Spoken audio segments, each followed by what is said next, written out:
I'm Dr. Lonnie Denny, and today we're going to talk about boundaries, how you can recognize when somebody's testing your boundaries, and I'm going to give you specific things to say when somebody is testing your boundaries.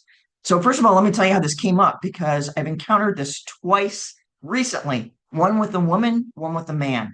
And the woman is a patient of mine, and she came in, she's an account executive for a national brand, and she had gotten home that day after a really tough day at work, and she told her husband, look, all I need to do is just order out today and sit and watch a movie. And he whined about it, saying, I'm on a diet. I'm not supposed to be having restaurant food. And she capitulated and went and made him dinner.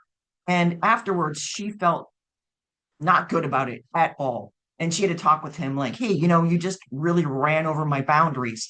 And this is not what I wanted to do tonight. And, he supposedly realized it and then said, I'm sorry. But was he really sorry? I don't know. I don't know them well enough. But I mean, that is a pattern with people pushing boundaries. They will do it and then apologize. So it's test and then apologize, and she failed that test, but at least she called him out on it and they had a conversation about it. So that's better than the guy. Now, the guy, this was a surprise. He was my Uber driver. And when I got into the car, I could tell it wasn't that nice of a car. And he started apologizing for it and telling me that his regular car was in the shop and he rented this car from another person off one of those apps that you rent somebody else's car when they're not using it. And he said, yeah, when I picked up this car, it was trashed. It was full of garbage. It was dirty. I had to clean it out. He said, and then to make matters worse, the next day, the guy calls him and tells him, hey, I need you to bring the car into Jiffy Lube or one of those oil change places.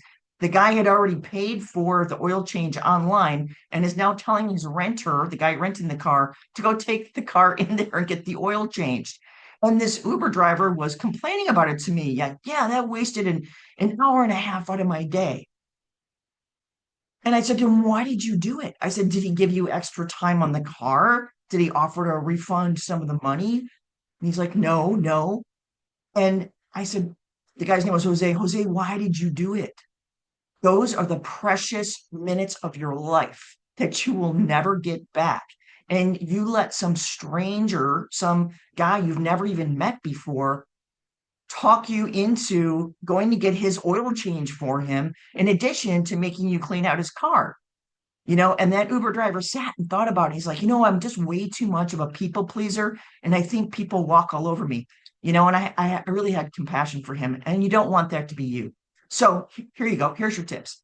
First of all, know your non-negotiables. Write down what you're not willing to tolerate, whether that's emotional manipulation, late night texts from coworkers, guilt tripping, whatever it is.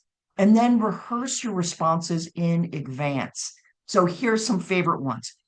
That doesn't work for me. I need to think about that and get back to you.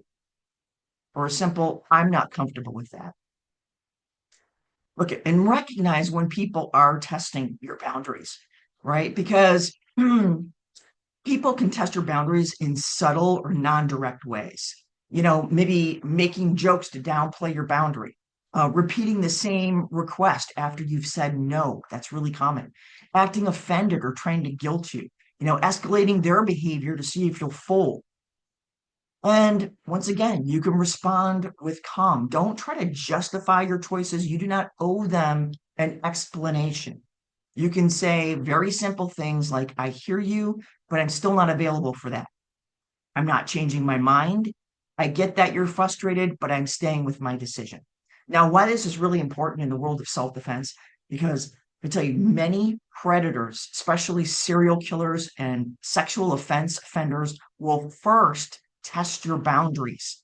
They'll test to see if they can talk you into their car on that first date, or if they can talk you into being, picked up at your house that first date when you don't even really know the person. There's a myriad of things that they can test your boundaries on. And to fail one of those boundary tests means that you're going to get sexually assaulted or even murdered.